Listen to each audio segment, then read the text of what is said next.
Una cita con la palabra es un podcast que tiene como propósito proporcionar una herramienta a los lectores de la Biblia para que saquen el mejor provecho a cada libro de las Sagradas Escrituras, pues antes de enfrentar su lectura y estudio, tendrán una visión general de cada uno de sus libros.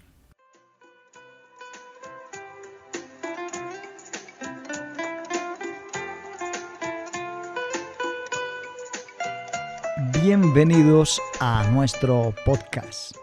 Referencias importantes del Antiguo Testamento. El exterminio de los cananeos. En la primera batalla dentro de los límites de la tierra prometida, los israelitas dieron muerte a todas las personas, con la excepción de Rahab y su familia. Jueces 6:21.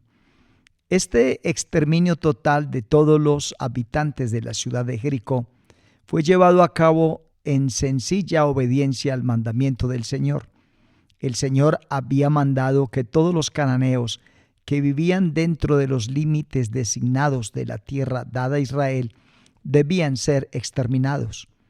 Cananeo es un término general aplicado a diferentes pueblos que vivían en aquella tierra.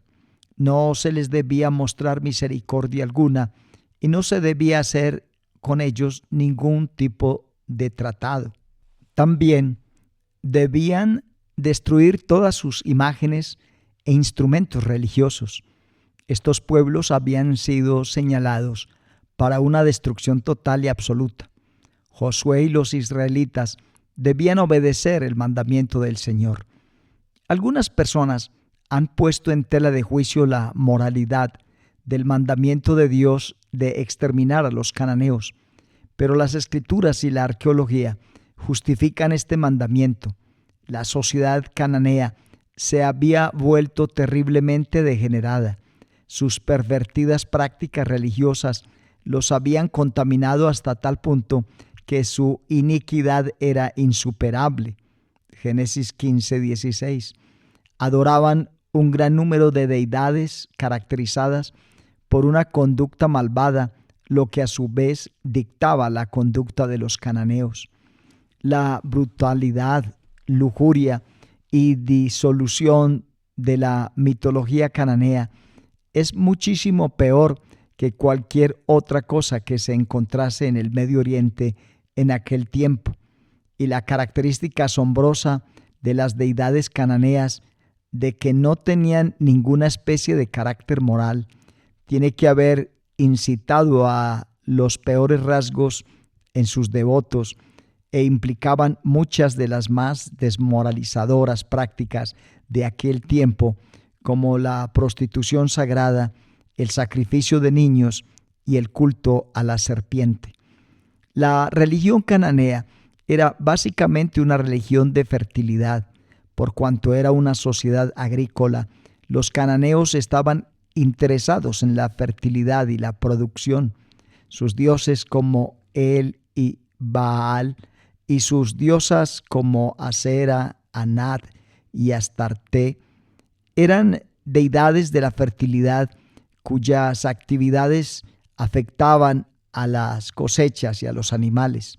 Se creía que las relaciones sexuales pervertidas entre estos dioses y diosas afectaba de manera directa a la fertilidad en la tierra. Se suponía que los mismos dioses eran estimulados a tales relaciones mediante las actividades pervertidas y depravadas de los cananeos que llevaban a cabo como culto en los templos. Levíticos 18 es un capítulo clave para comprender el carácter de los cananeos. Este capítulo detalla prácticas sexuales que eran aborrecibles para Dios, incluyendo el adulterio, el incesto, la homosexualidad y la bestialidad. Estas prácticas caracterizaban al pueblo de Canaán. Otros males, como el sacrificio de niños, formaban también parte de la vida cananea. Las naciones que habitaban en la tierra prometida eran tan malvadas como los habitantes de Sodoma y Gomorra, o como aquellas personas que vivieron en el tiempo de Noé. Estaba claro que Israel no podía tener en absoluto contacto alguno con estas gentes, o Israel iba a quedar infectado con la misma dolencia moral y espiritual. Israel fue llamado insistentemente a ser un pueblo santo, diferente de las naciones que moraban en Canaán. Deuteronomio 7:1 al 4. No había lugar para la transigencia ni para la coexistencia. Los cananeos habían evidentemente llegado a un estado moral desde el que nunca volverían al Dios verdadero, como en el caso de los mencionados en Romanos 1:24 al 28. Unas pocas personas como Rahab de Jericó pueden haberse vuelto al Dios de Israel, pero eran unas raras excepciones. Y también se debería observar que los cananeos que deseasen evitar la muerte hubieran podido huir fácilmente fuera de los límites de la tierra prometida para ponerse a salvo. La toma de la tierra bajo Josué tomó alrededor de 6 años. Cualquiera hubiese podido huir fuera de la frontera desde cualquier lugar de la región en 2 o 3 días. Se debe recordar también que Dios es soberano.